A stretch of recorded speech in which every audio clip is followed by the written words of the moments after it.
Okay, we're a little late in starting. We're all going different directions because of the redistricting. So we got a good turnout, at least to start. Thank you all for coming on time. So I will call this meeting of the Health and Human Services Committee together. We won't be voting on anything today, so we don't have to have a quorum, but thanks to everybody for coming. Okay, and first of all, Megan, are you presenting from the Public Health? Okay. Go ahead, you've got the mic. Turn it on and everything. Can you hear me? Okay, great. Thank you.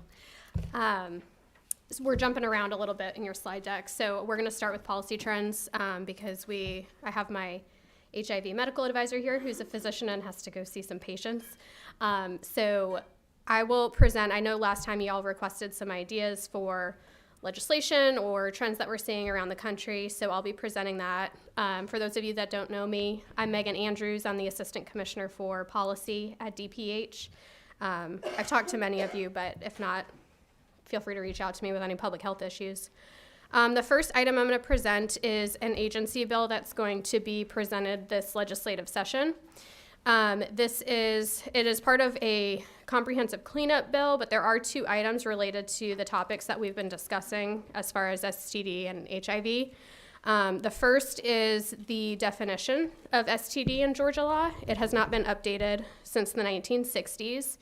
So currently, chlamydia is not technically an STD in Georgia under statute.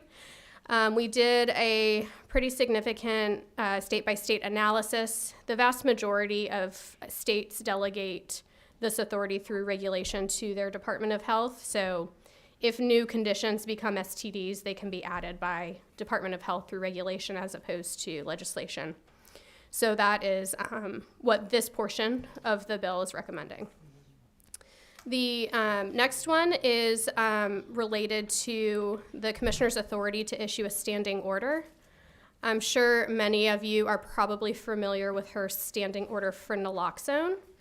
That is essentially, she's a physician, so it is a standing prescription order, and any Georgian or visitor can go to a pharmacy and they use her DEA number and that standing order as the prescription to then fill for anyone who wants to buy naloxone or Narcan, the opioid reversal drug, over the counter in a pharmacy.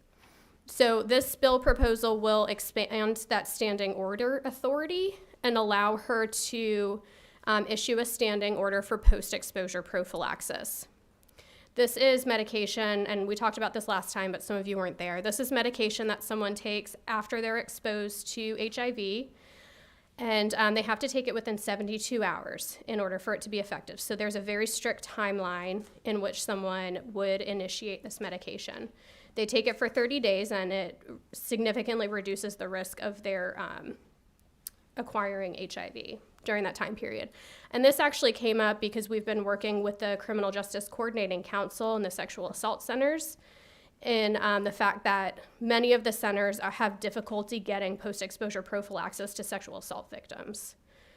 So this would provide an avenue for them to get that medication via a standing order from the commissioner, and it is something that she feels strongly will help with access.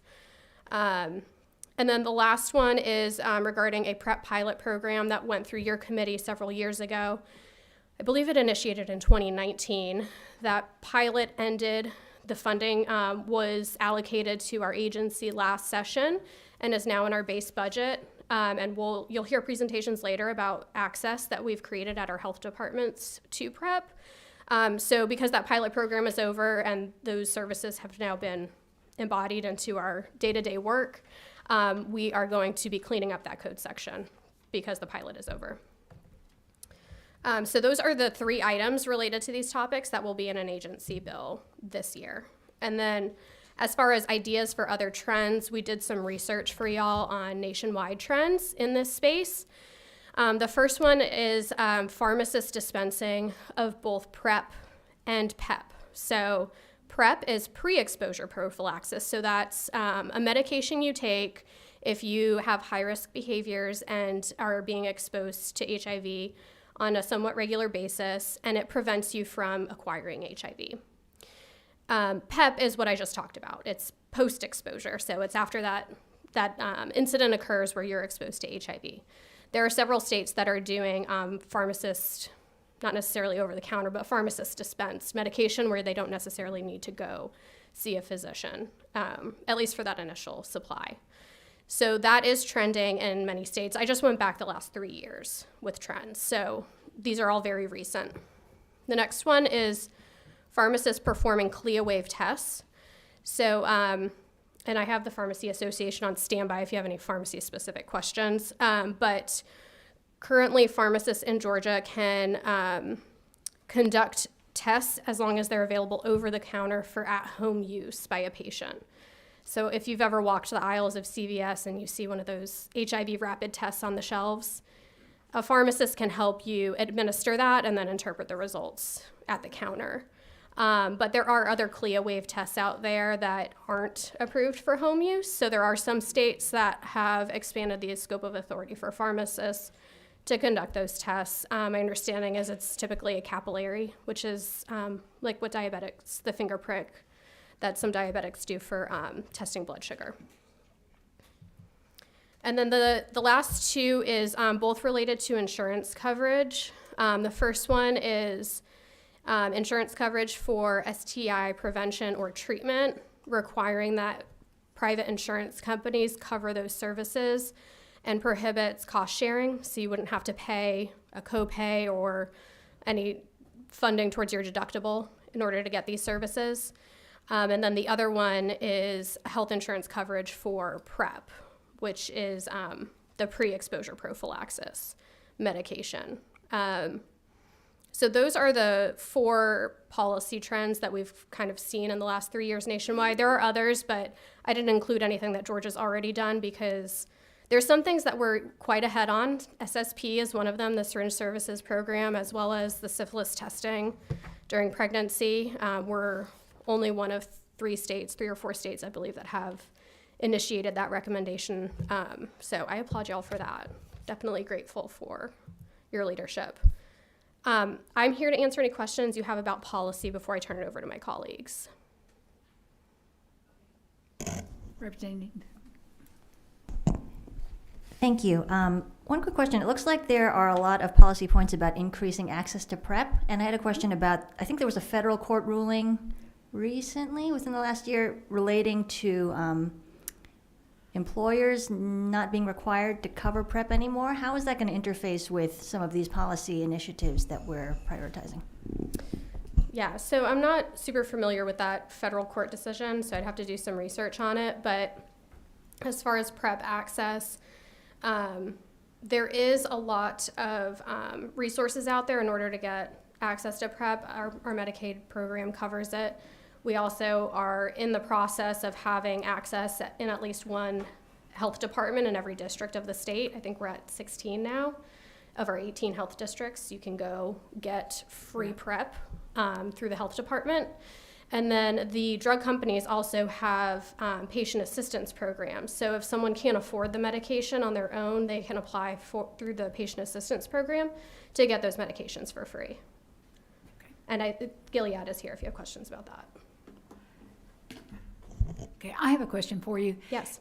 On the PEP, post-exposure, a few years ago, we had a legislator bring a bill, and it was wanting to be able to, if somebody, a police officer, was exposed to blood and the culprit, you know, if they were apprehending somebody, would not tell them whether they were HIV positive or not, that they could hold them for 30 days with something, you know, as a condition.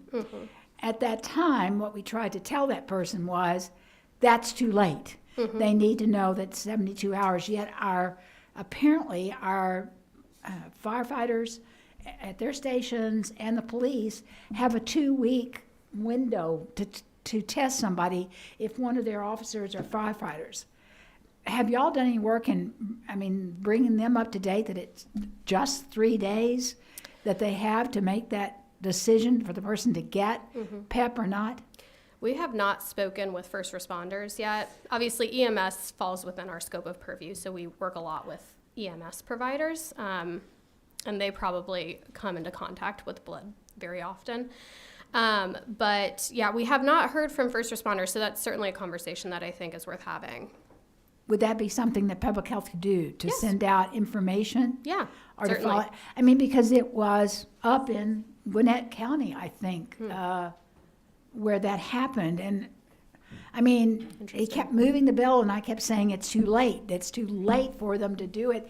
Don't move that bill and let people think that they have 30 days to, come to a decision about this. Because after the 30 days, if they wouldn't admit to it within 30 days, then Right. they were going to give the officer the PEP. Right, And right. so, okay. Yeah. Could I you mean, I look think look into that, Megan? Yeah, Because yeah. I'll I reach out to the think that we sheriffs. need to make sure that our firefighters across the state Mm-hmm. and our police forces know that if they're exposed, they've got 72 hours. Right, right. Okay. Well, and I think the science has developed certainly over the years, so education is always ongoing, but that is a group that we haven't spoken with yet, so All right. Are there definitely any we'll other- be doing that. Thank Any you. other questions for Megan? Okay, seeing Okay. none, Megan, thank you very All right, much. thank you. I'm going to have Dr. Paxton come up now and talk about PrEP, which she started last time and didn't get to finish quite. So, I think she was just, okay, thank you, Megan. And Dr. Paxton, thank you for coming back. You were just trying to get started, and we cut you off because we were short of time. Yeah, sure. Well, I think Megan's done a nice job of basically telling you all what PrEP and PEP are. So I'm not going to belabor a lot of this. I will, for those of you who weren't here last time or don't remember my immortal words, I will just briefly go over these slides. And so basically, PrEP, as Megan has explained, is basically falls within our basic tenet of public health, in which an ounce of prevention is worth a pound of cure. And it simply means, as she stated, that this is taking the medication before you're exposed to infection, whereas PEP, of course, is after you've been exposed. And what I want to emphasize always is that very high quality clinical trials throughout worldwide really have shown that when you use it correctly, that's of course the key word there, correctly, that HIV PrEP is phenomenally effective, and that through the trials looking at sexual transmission show that it could be 99% effective when using it correctly, and even for drug use transmission, which I can state was used with just one of the drugs in the two combination, was still like almost 75% effective. So phenomenally effective. It's a very useful tool. So the people who can most benefit from PrEP is, of course, you have to be HIV negative. That's just a given. And so we have a list of these criteria that a person should probably meet in order to benefit. I don't think I'll necessarily go through all of these, but it has to do with your exposure through either anal or vaginal sex in the past 6 months. We want somebody who's at ongoing risk. If they have a sexual partner, particularly who has HIV, or they don't know what the person's status, if they don't use condoms, and again, if they inject drugs, and again, if they have an injection partner who has HIV, or they don't know their status, and they have lots of other special circumstances, such, for example, we have, if you're a woman and you're considering getting pregnant, and particularly if your partner has HIV, then PrEP is something that we would recommend should be considered. And for people who have gone through multiple courses of PEP, post-exposure prophylaxis, then you might talk with them to consider about going on to PrEP rather than just taking multiple courses of post-exposure. PrEP can be done either as pills or shots. Currently, there are 2 pills that are approved, FDA approved for use as PrEP, and that's Truvada, which is a combination of 2 drugs, tenofovir and emtricitabine, and Descovy, which is has an updated form of tenofovir in it, and these were tested. Truvada has an official approval for people who are at risk through sex or injection drug use, and Descovy has an official approval at people who are at risk through sex. And the reason I explain this to people is that even though it has official approvals for this, that is because the way the FDA process works, you have to have gone through a clinical trial. However, once a drug has gone through a clinical trial and it's been proven effective, it makes it difficult to do any subsequent trials that have different iterations of that drug or different combinations because you now have a proven treatment. You have to give that treatment to the placebo group. Well, you can't use a placebo group anymore. So you have to give it to the control group. And with something that's 99% effective, it becomes very difficult to see whether if there's a real difference or an effect with these people without having large sample sizes. So that's why I'm saying that even though these have official approvals from the FDA, they're widely used for different indications because all indications are that they would work. There's only one shot that's approved, and that's the Apretude shot. And so anyway, so 2 pills, 1 shot have official approval. The approval is again for daily use of these oral pills and every 2 months for the shot. You have to test the client for HIV before starting PrEP and at regular intervals while taking it. You have to counsel people about reducing their practices that put them at risk. And we have to remind people, this doesn't give you a pass from using condoms. You have to. It doesn't protect against syphilis or chlamydia or anything like that. This is strictly against HIV. So people should always be reminded to use a condom. There's a lot of things that are involved at facilities that provide PrEP services. There's a lot of stuff that has to be done before you can put them on. You have to, of course, HIV test them, as I said. You have to assess their suitability for PrEP and the ongoing monitoring. You have to have laboratory services, pharmaceutical services to get the drugs to them, and you have to do a lot of behavioral and risk reduction counseling. So that's kind of the basics of PrEP, for you. What I was then going to do was just briefly run through the Ryan White program, which I'm sure all of you have heard of, and probably have varying degrees of familiarity with it. So simply, the Ryan White HIV/AIDS program has been really a lifesaver. It's been really transformative in the world of caring for HIV patients. And it provides a comprehensive system of care that includes primary medical care and essential support services for people who are living with HIV who are uninsured or underinsured. And so this program, it works with cities, states, and at the local level to provide HIV care and treatment to more than 500,000 people each year. And it reaches approximately 52% of all people diagnosed with HIV in the United States, which is really a huge reach. That is, as I said, it provides funds and supports primary care and these essential support services, but there's also this smaller but really critical portion that's used to fund technical assistance, clinical training, and the development of new models of care. And it's a huge source of ongoing access to HIV medication to these patients. And again, I think it's been transformative. I rank it right up there with the PEPFAR program in the sort of worldwide. And the Ryan White program is divided into 5 different parts.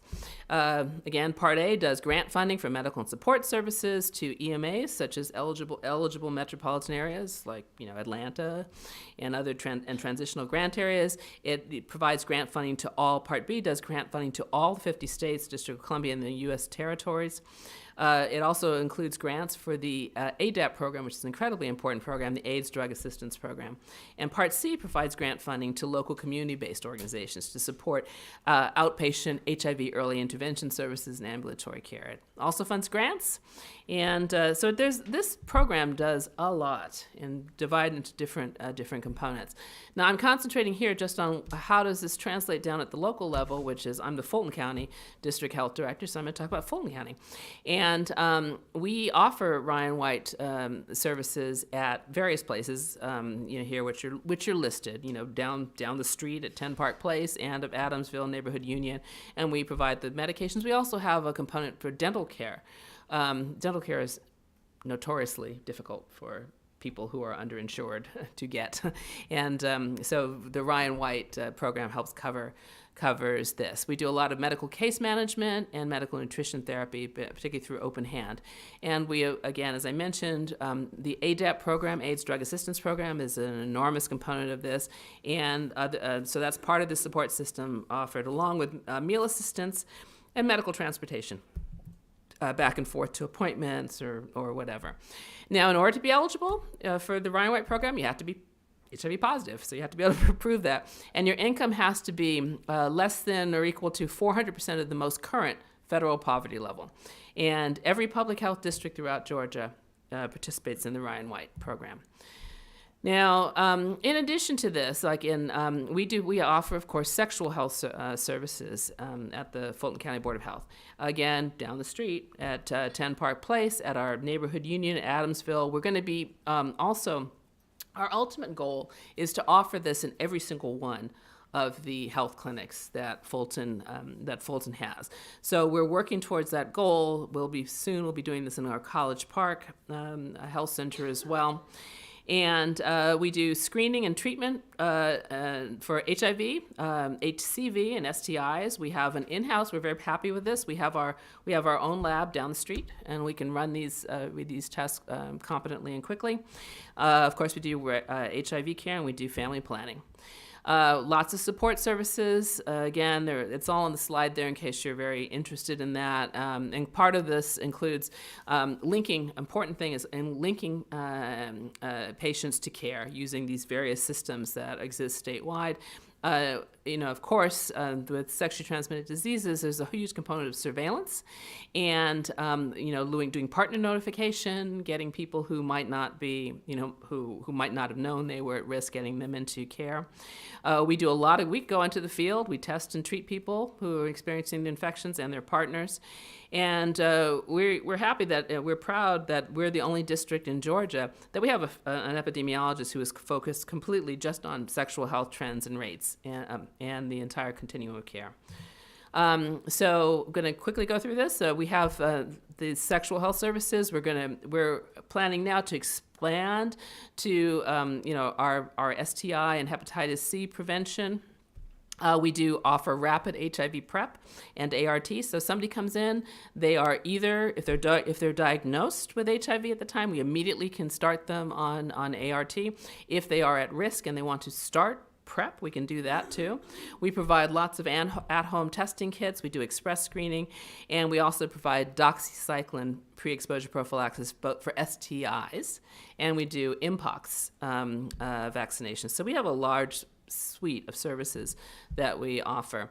As part of our sexual health services, we have annual visits, we have telehealth. You can do an express visit, you can just drop in, you can follow up on your labs. We have PrEP lab support for people who are who need that. The Benefits Boot Camp refers to those things that I mentioned before about the supportive services that are available. And we do, of course, as I mentioned again, the rapid ART starts and linkages to care. This is just a little thing about we do. I mentioned that we give people kits, and so they can do their own HIV testing and STI testing at home, and then bring it in, get it back to us, and we will run those tests. And that fills a huge gap for those who, a lot of people have barriers in accessing a clinic or a testing site. And many of them have not gotten an HIV or an STI test in over a year. So this is sort of some of the data that we have about that. So we look at this data and we say, okay, this is definitely can fulfill a need that exists out there. So this is just a snapshot of some of the results we've had from these at-home tests. And so for people who bring them, what we found is that the way that people tend to use this is they kind of tend to take one and take it home and keep it until they feel that they might need it.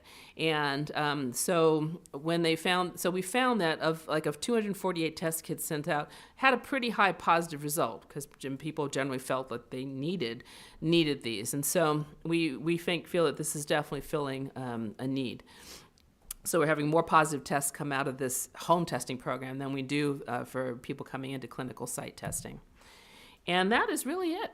that was a kind of lightning fast for me, but if you have any questions, I'm more than happy to answer I them. think we may have to hold them. I think that Dr. Millenbrook has from Emory School of Medicine has a hard 2:00 leave time, and that leaves about 15 minutes. So can we put you on hold if I anybody actually has have any a hard question? leave time. I have to leave as well right Okay, now. So. well, the only question I have is how much does prep cost? Well, it depends because as a doctor, not doctor, I just upgrade you to doctor, Megan. Megan Okay, Andrews I mean, Esquire there's all says, sorts of- there are different options. Okay, all Okay. right, all right. All right, thank you. You asked this last time too, so I actually have the answer right here. There are a lot of options for people that don't have insurance, but without insurance, the Descovy 1-year supply is $31,000. Truvada generic 1-year supply 25,000, and then the injectable 7 injections for the year is 32,000. But this is with no insurance. Or no This- special program? Right. Right. Okay. Are they- Insurance covers a lot of this. Oh, okay. Are we finding that most people choose the shots, I hope? Because it should be easier than taking the preps. Well, it depends. Everyone has different circumstances, and there are certain parameters around the use of the shots that, that pertain to that. So Okay. Thank you. we have options. Okay, all right. Dr., what is it, Middlebrooks? I guess, thank you for coming, Dr. Middlebrooks. I guess, I think Emory got a dose of it yesterday. I'm finding that we don't go on schedules down here, and we're sorry if we put you in a bind. No problem. And you are talking about HIV care and treatment. Yes, I am. And Okay. No problem. We'll work with the time that we have. Let me just find my presentation. All of them look the same. Is it this one? Oh, here it is. There we go. All right. All right, so good afternoon, everyone. My name is Lauren Middlebrooks. I'm an assistant professor of pediatrics and emergency medicine. I'm here today to talk to you a bit about HIV in Georgia, also about what the things that we are doing to enhance HIV testing in the pediatric emergency department. So this is a do I have your attention slide. I guess I do. The southern region, so we are known for many wonderful things: comfort food, great music, historic landmarks, intense sports. But unfortunately, also a grab your attention slide, we are known for some of the highest rates of HIV in our entire nation. This is our great state of Georgia. And just so we're aware, the dark red is not good. Georgia is number 2 in the nation for high rates of HIV, just under Washington, D.C. We have about 60,000 people in our state that are living with HIV right now, and this affects people of all genders, all races and ethnicities, and all ages.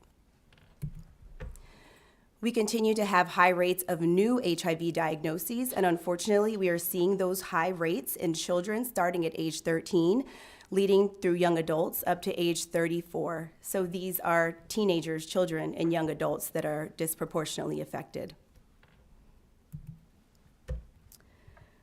So HIV encompasses all of Georgia because none of the districts in our state are left untouched. Each one of us is affected, and in the areas that I practice in, which are Fulton and DeKalb counties, we have the highest rates in the state. In 2006, the CDC made recommendations for opt-out HIV testing in patients starting at 13 up to 64 years of age. Mind you, this is not risk-based, this is opt-out HIV testing, which means we should be testing anyone regardless of their sexual activity, and we should be testing them specifically in areas of high prevalence, which is our own backyard. In response to the CDC recommendations and to our national crisis, we fortunately received national funding, federal funding, via the Ending the HIV Epidemic campaign. And the goal here is to decrease the number of new HIV diagnoses by 75% in the year 2020 and by 90% in the year 2030. Regionally, we have had many hospitals that have benefited from funding, and I just want to make mention of a few focused partners: Grady Health in Atlanta, Memorial Health in Savannah, including Savannah Children's, and also newly Emory University in affiliation with Children's Healthcare of Atlanta. So our pediatric focus sites are two. One of them is the only level 1 trauma center for children in the state of Georgia. The other is a community-based emergency department that is a freestanding children's hospital. We are very proud to provide a wide range of care to people of all demographics and to serve children and family in the entire state of Georgia, as well as areas of Florida and Alabama. We serve about 60 to 80,000 patients per year, and on really rough years, we'll see up to 120,000 patients. That's really amazing until this happens, when you have 76,000 children that are HIV test eligible and you only test 1,500.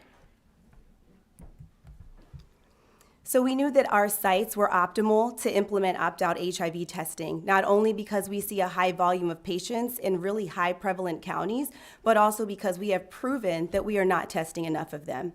My colleagues and I did a retrospective study where we looked at the emergency department adolescents who were seen and later diagnosed with HIV as young adults. Of the almost 200 newly positive young adults, we had seen 38 of them in our pediatric emergency department within 10 years of their diagnosis. Many of them have been seen multiple times in our ER. And guys, we didn't ask them their sexual history, nor did we test them for HIV that entire time. And what's more concerning is that about 10 of those patients probably had HIV at the time they were seen. So why is our screening so low? Well, from a physician standpoint, HIV is still stigmatized. And unfortunately, we get a little bit nervous about asking, and then we deal with children. So now we have to deal with parental boundaries as well. Oftentimes, we have to kick parents out of the room, and if you all are parents yourselves, you know that may not go over very well. Also, there's implicit bias. We can't help it. A lot of our docs are trained to only ask patients if they want an HIV test if they admit to be sexually active. And then from the patient standpoint, there's simply not enough education around HIV. We know the stats because we're talking about them today, but most people do not know the statistics here in Georgia. And if they did, they probably would be more willing to test their children. Also, the opt-out language is important. We realize that if we use opt-out language, we have a higher chance of success in testing patients. So that, for example, is saying, hey, here we test everyone for HIV, as opposed to saying, do you want an HIV test? On July 6th of this year, my institution implemented our first opt-out HIV testing program in children. So this is just a comparison of our testing where we were 15 weeks before we started the project and then 15 weeks after we started the project. So 15 weeks before, we tested 460 patients, which I think is probably generous. There was a buzz before we actually started, so I think maybe that generated more testing. However, 15 weeks after, we tested 650 patients, so we had a 200 patient increase after post-implementation. We're now five months into the project. We have tested almost 900 children for HIV at our two institutions. And this may be a surprise or may not, since we are the second highest state in the nation for HIV. Unfortunately, every single month of this study, we have found a new HIV positive in a child. 5 new HIV positives in 5 months. So 1 in every 58 teens at this point has been found to be HIV positive. Fortunately, we were able to diagnose these children early on, and we were able to link 100% of them to treatment, and this can prevent late stages of HIV, which previously we knew of as AIDS. We have higher than average rates of late stage HIV diagnoses in our country, in our state, and this is important to know because the later stage of HIV you have, the more severity of illness you have from opportunistic infections. This causes more hospitalizations and more mortality. I didn't want to finish this brief talk without just mentioning PrEP. You've heard a lot about it already. We are working to implement this into our pediatric population a lot more than we have been. We need more advocates and education for PrEP. We need more continued funding for PrEP. The good news is we have had increase in the number of PrEP users, as you can see from this line chart here, and we hope that that will show a proportional decrease in HIV transmission and diagnoses. Just a few take-home points. HIV rates in Georgia need our attention. We don't want to be number 2. We don't want to be recognized for that. We need more opt-out programs in the state, especially at other children's hospitals. As you have been able to see, 1 child every month in the last 5 months has been found to have HIV. That's a problem. We need continued funding for implementing HIV testing programs like the one at my hospital. We need continued funding for pre-exposure prophylaxis and for linkage to care services. I want you all to remember that early diagnosis means early treatment and therefore decrease in transmission rates. And early diagnosis also means less hospitalizations and less healthcare costs for us. This is a disclaimer I'd like to put at the end. Focus funding is only limited to linkage to the first appointment. And I'd like to open the floor for any questions. Well, I have one as the committee thinks about it. Are we now, because of semantics and it sounding better, are we now getting away from saying that a person has AIDS or full-blown AIDS and calling it late-stage HIV? Yes, ma'am, we are.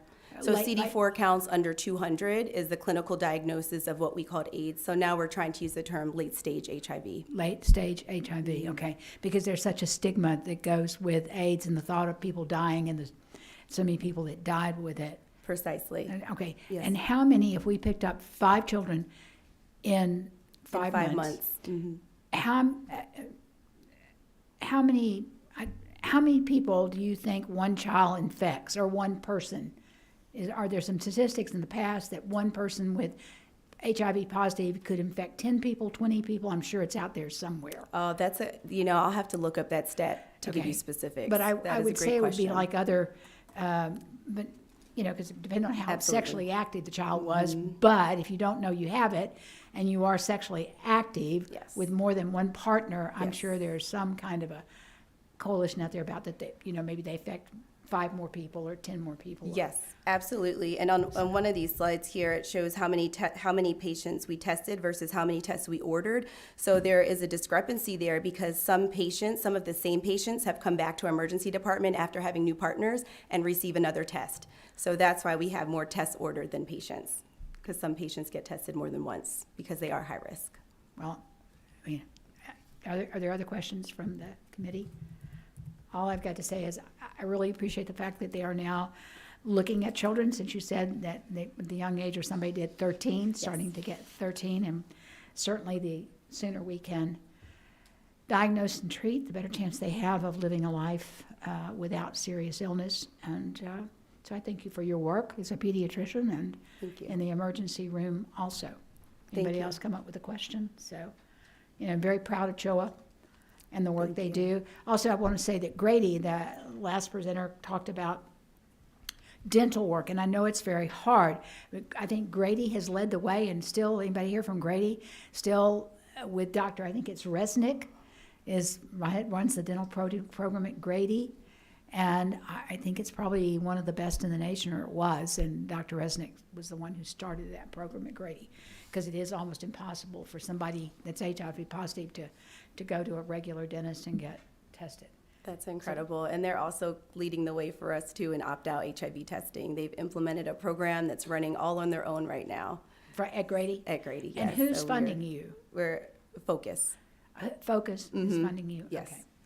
Thank you very Thank much you for having me. coming and waiting for us to get out of session and get here. Thank you for accommodating me. Okay, you need to go. It's all right. Okay, who we got left? Okay, Graham Seacrest, Public Health, you were gonna talk about PrEP access? We keep hitting on this. Absolutely, hot topic. I'm gonna let the camera pan up there. Pardon me, okay. We have a handout. Oh, it's in here? Okay, I didn't need this one. Okay. See if I can just find our.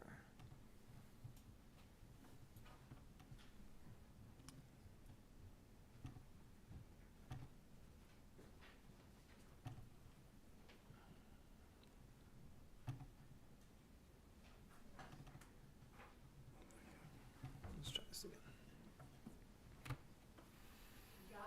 Yes, ma'am. I'm just having some technical difficulties, but I think we're good here. Cool. Let's see. I have to listening to Fulton, Dr. Graham. I mean, who was it? Dr. Graham? Let's see, what's her name? Dr. Paxton. Dr. Paxton.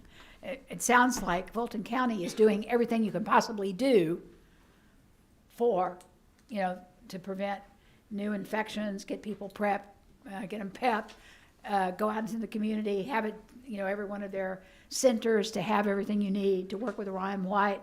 It sounds like they're really trying to offer wraparound services to everybody, and would be great if they could lead the way to our other areas of the state. Okay, go for yours. Excellent. Well, good afternoon, everyone. My name is Graham Segrest. I serve as Government Affairs Manager for the Department of Public Health. So hopefully we've had the chance to meet, but if not, you know, I have my contact information, so please feel free to reach out with any questions or assistance with constituent services issues. So today, like Madam Chair mentioned, I'm going to be speaking to you all about PrEP access in Georgia, specifically through our county health departments.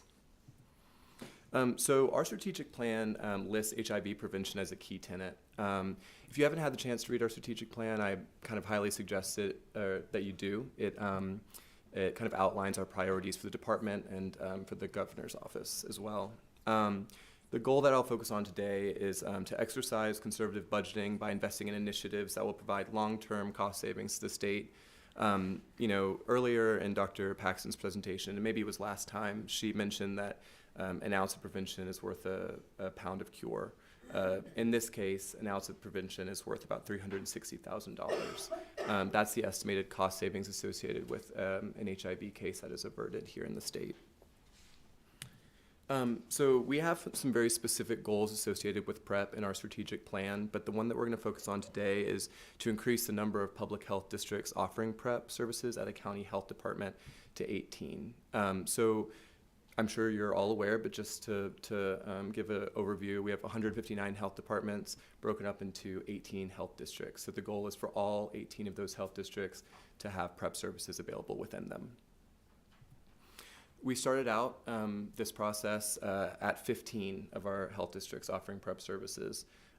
We are now up to 16. We have not done this alone. We've partnered with our health districts and then also with you, the General Assembly. I want to mention House Bill 290, which was, of course, the PrEP pilot program that Megan mentioned earlier.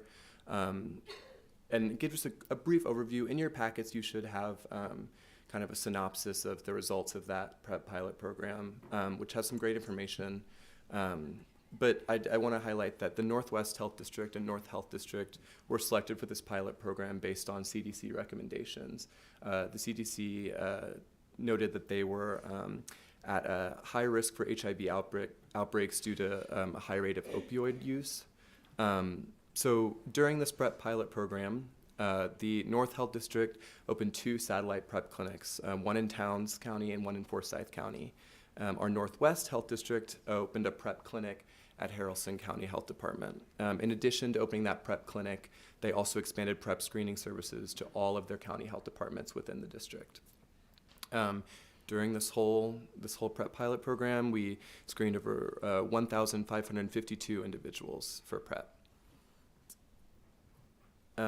As Megan mentioned, this was added into our base budget and expanded a bit, or not a bit, significantly, very appreciative, to be able to continue to expand these services. This page here kind of shows our health districts that offer PrEP services and how many of their locations offer PrEP services. 102 of our health departments in the state offer PrEP services. Like I said, 16 of the 18 districts. The 2 districts that do not have PrEP services currently are Clayton Health District and Waycross Health District. They just have not been set up yet, but with the funding from the fiscal year 24 budget, we're setting those up now. So Clayton is using FY24 budget for that, and Waycross is actually currently training their staff to be able to perform these services. We're hoping to open that clinic in the winter sometime. But it is important to note that in Clayton specifically, they're able to refer patients into Atlanta to get these services. Obviously not ideal, but we're glad that there is services available there. And the last thing I want to mention, in your packets, and they were in there last time as well, there is a map that has all of the locations that PrEP is offered highlighted. It's kind of great to visualize, where we have holes and where we're doing a really great job. So happy to answer any questions. Otherwise, I'll just turn it over to Marie. Okay, so you're saying we have 159 counties, but we only have 102 covered Yes, ma'am. with what is and if people remember the health committee, or if you're new, we have 18 health districts. When we decide something on the state or put a new law in, and Dr. Toomey needs to instigate that, she hires the 18 in a health district. One county can say no. We did try to change that one time, late at night. It didn't go through. I can't remember what the issue was, but it was on one of the last nights. But it does, and even though we give these counties, each county has a health board. And they really decide, no matter the fact that we're giving them money, if they want to do a program or not. Am I correct so far? Megan? Close? Yes, you are correct. Okay. So, We should put you on retainer. I just want them to do clinics for pregnant ladies and do HIV clinics, and it's, so it does issue when the board in the local county, so you would know, and sometime or other you might be needing to talk to the different boards in your county if they do not offer these services, and try to, explain to them the importance that they do offer it, and see patients for that reason. But it is a complicated system on how we get programs started across the state. Representative Al. A quick question about this chart you have up, and I might be reading it wrong, but this shows the health districts and the locations offering PrEP services. And I know probably a lot of the cases that we're looking at are clustered in like Fulton, DeKalb, Gwinnett, Newton, Rockdale. It seems like Fulton only offers 3 locations, whereas some of the other more rural areas offer more locations. Is there a reason for that dysynchrony? Yes, ma'am. So the Fulton County has specific PrEP clinics that offer those full wraparound services, including the diagnostic testing, the pharmaceuticals, all of those services. So those are those 3 PrEP clinics. Whereas in our more rural districts, these may be offering all of these services in all of their departments, kind of like how I mentioned in the PrEP pilot, that one of those districts had every department offering. Whereas in Fulton County, the clinics are more specialized, I would say. Megan, do you think that's fair? Yeah. Cool. Does that impact access, that it's only in centralized locations? I think that's certainly, I think that's possible. But I do know, like Dr. Paxton said, they do just a ton of outreach, and they try to make it as accessible as possible to everyone, no matter if you're experiencing homelessness or really any sort of different experience. Okay, thank you. And I appreciate the committee stand with me. And last but not least, thank you very much for your presentation. We have Marie Sutton, and she is the CEO of Imagine Hope. If nothing else, when they ask if she can present any time that I think somebody's going to imagine hope in a situation when it's dealing with HIV and all, I'm all for it. So thank you very much for coming and presenting to us.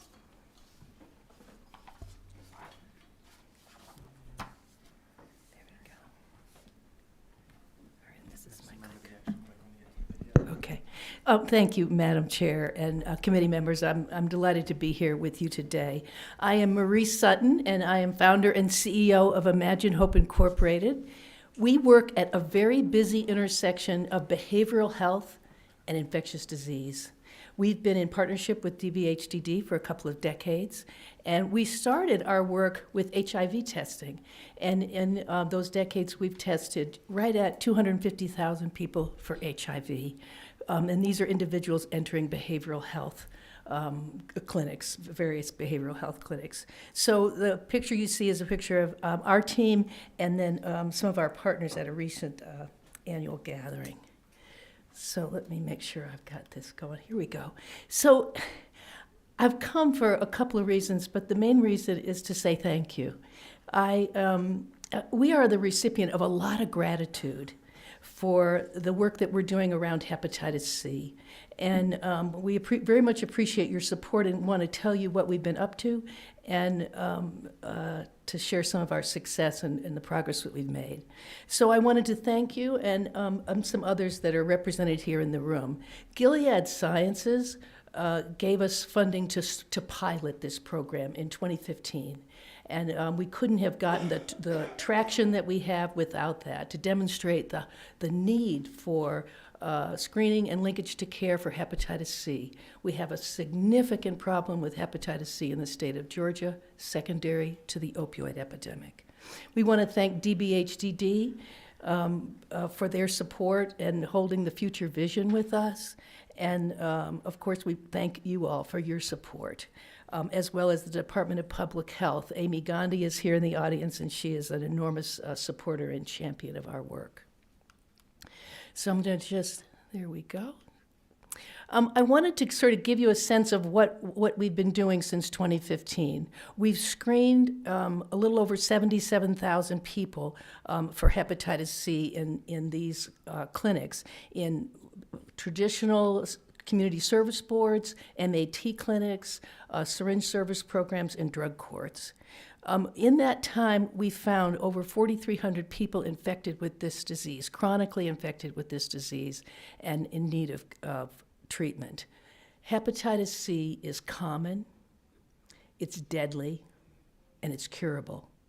In 2015, new treatments came online that are very tolerable, very little side effects, and can cure hepatitis C in 8 to 12 weeks. The challenge is the people that need it most can't get it because they're often uninsured. So the resources are limited, and unlike HIV, where there's a robust system of care through the Ryan White program, there's not that system of care for hepatitis C. So what we've done is we have linkage navigators around the state to help newly diagnosed people with HCV, I'm going to say HCV a lot, hepatitis C virus, to link them to care, and that's challenging. We're constantly seeking new providers that would be willing to treat because most primary care providers aren't treating for hepatitis C and don't really know how to treat for hepatitis C. This has typically been done in a gastro office, which is hard for folks to access. The other thing that we're really proud of is that we're helping build capacity to treat.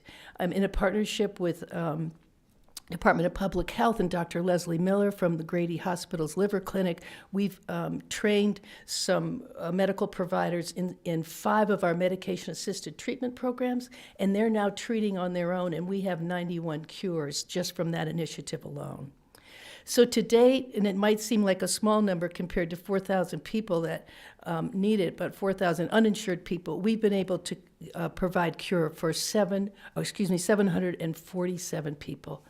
And that's where the gratitude comes. I can't begin to tell you what it means to people, their families, and their community to have access to life-saving medication. So this just briefly, this slide just shows you what we've done in the since 2015. You'll see the numbers in orange at the bottom. Now that green bar graph is really high, but that orange number is significant. If we look at just last year, these are state fiscal years, 801. We tested the same a number of people for HIV in that time, and we had 28 cases. We had over 800 for hepatitis C, so we've got a really big problem.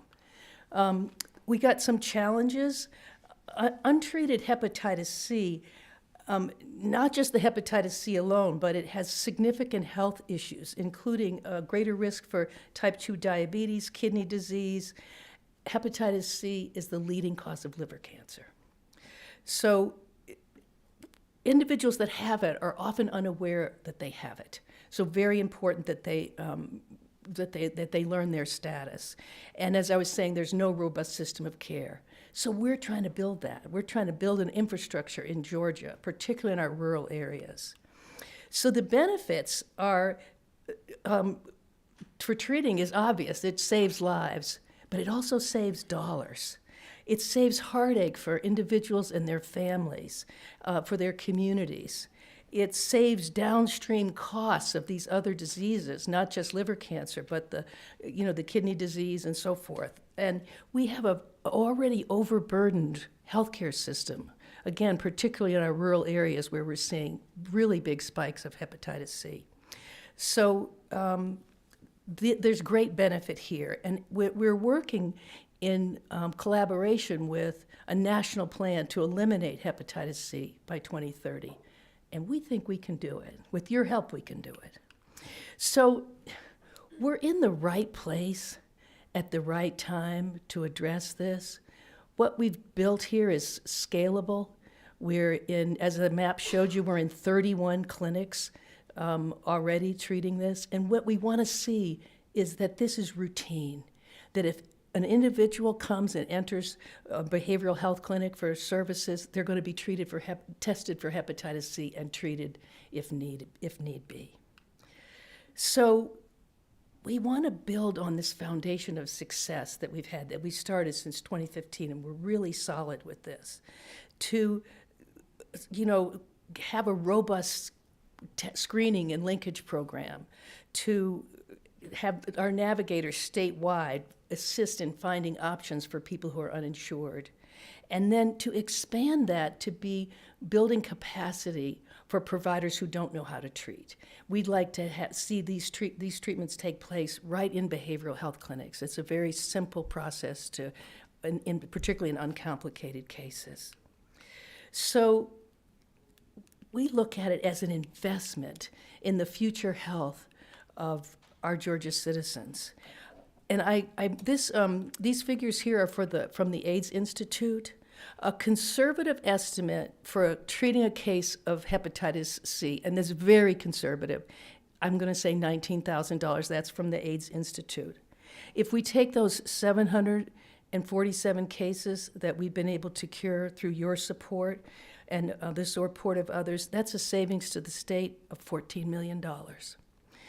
If you look at the annual cost and health risks of not treating for HCV, if you look at the cost of liver cancer, these are annual costs. You see that middle bar there, $60,000. Liver failure, liver transplant, renal failure, rheumatoid arthritis, type 2 diabetes. These are the complications of hepatitis C.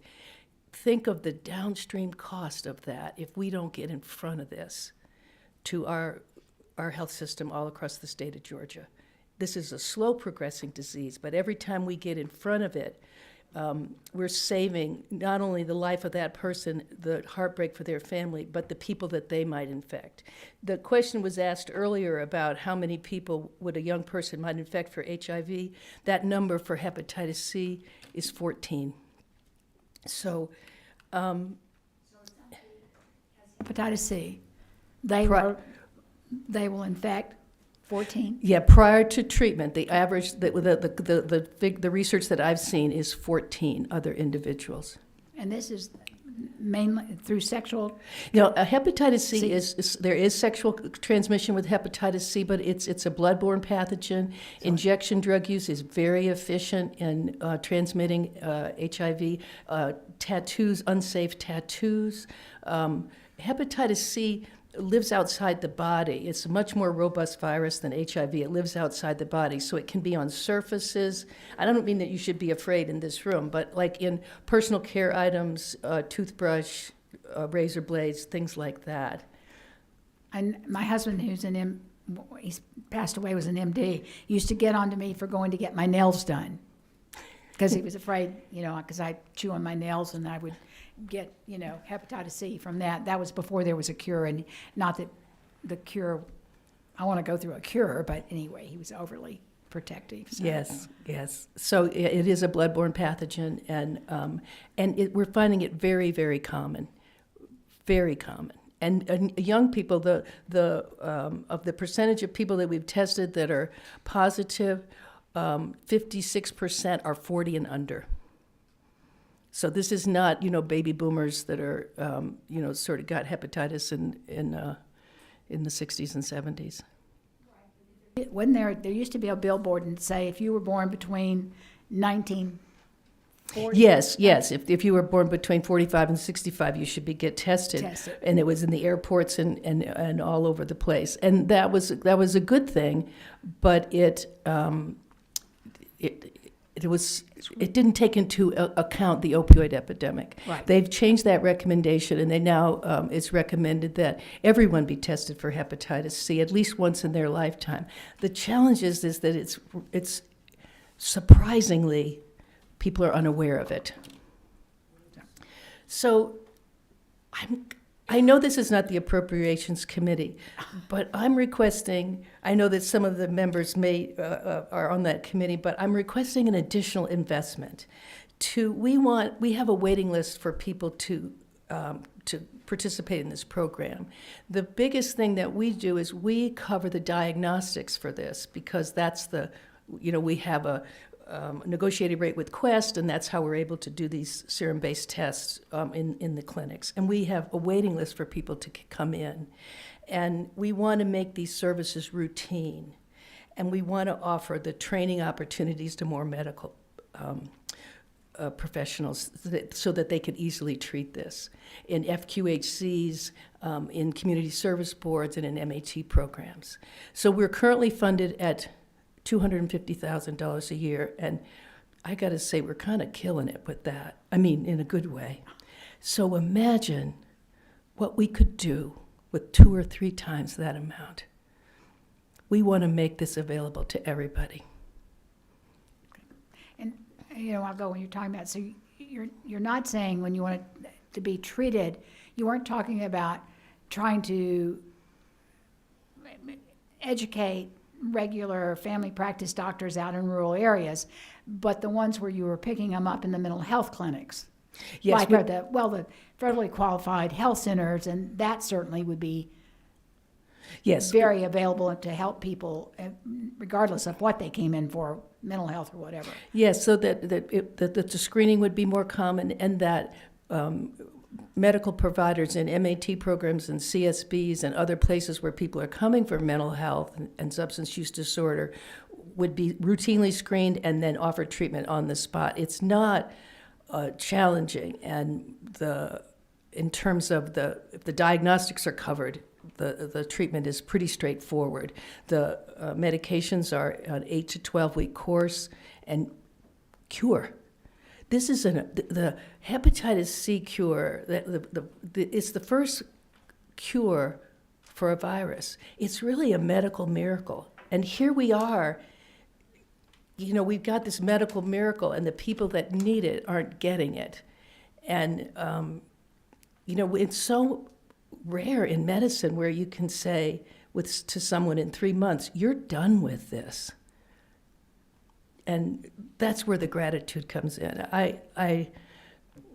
If you'd like, sometime I can come back and bring someone to tell us stories. But what we receive in terms of gratitude, I just want you all to know, people are really, really thankful for this opportunity. Well, I think this is especially true if until 2015 it was a death sentence. Yes, it And a was. pretty agonizing death sentence if it was renal failure or liver cancer. And the price of it when this new drug came out was what, Around $100,000. $100,000, and now it's down to where, they've got it down to where at least it's affordable and you can get it for people. Yes, and I have to say that I know that the pharmaceutical companies take a lot of heat. They have been enormously generous with patient assistance programs. Gilead Sciences and others have been enormously generous with providing medication and through these programs. Well, and certainly since what you said, that person who doesn't know they have it or they're diagnosed and they have it can infect 14 other people, I would say to Penny, hey, you're on appropriations, aren't you? Could you help us out a little bit on that? I'll come lobby you. I'm not on economic development. Oh, come on, yeah, but, I think that would be, and I'm not on appropriation because I don't want to be on appropriation because I'd want all the money to go to health. We wouldn't have parks and things. I would give all the money to health if they'd let me, or I'd be frustrated all the time because they wouldn't let me spend it that way. But this one, we work for a lot of things, but this one sounds like it is a good win for very little money in comparison to what some of the other programs cost us and what it costs us to treat it if it goes untreated until somebody has liver cancer or kidney failure or the other things that go with it. Questions from the committee? I want to thank you for coming. I thank you for the program and the work that you've done across our state. Oh, we've got somebody. Who we got? Oh, right. Just punch me next time. Okay, Representative Washburn. Sorry. Thank you, Madam Chair. I am actually on the Health Appropriations Subcommittee. So what did you get out of the most recent budget? We were originally funded at $250,000. We lost that money in COVID, and Representative Katie Dempsey fought and got it back for us. So we're at $250,000, and we're hanging on by the skin of our teeth. And you think 3 times that amount would do it? Well, I guess not do enough, but obviously would do a lot more. We could make a huge increase with that, and we'll come back and tell you all about it. Okay, thank you. Thank you, Madam Chair. Representative Seaball. Thank you, Madam Chair. Representative Washburn stole my thunder, but I'm Vice Chairman of the Health Subcommittee for Appropriations, so I hear you, and I hope you'll make that recommendation when the time comes. Thank you, sir. Like that. Representative Houston. You mentioned that you could get this from tattoos. Yes, ma'am. Do y'all ever do advertisement on TV or on social media that about how it's transported? About so many people are getting tattoos now. I can't imagine that people know that they could get this if they didn't go to a real nice tattoo parlor. Yeah, it's important to go to a really. But how much I mean, that's new to me. I mean, I don't have a tattoo or anything. Yeah, I'm without one as well, but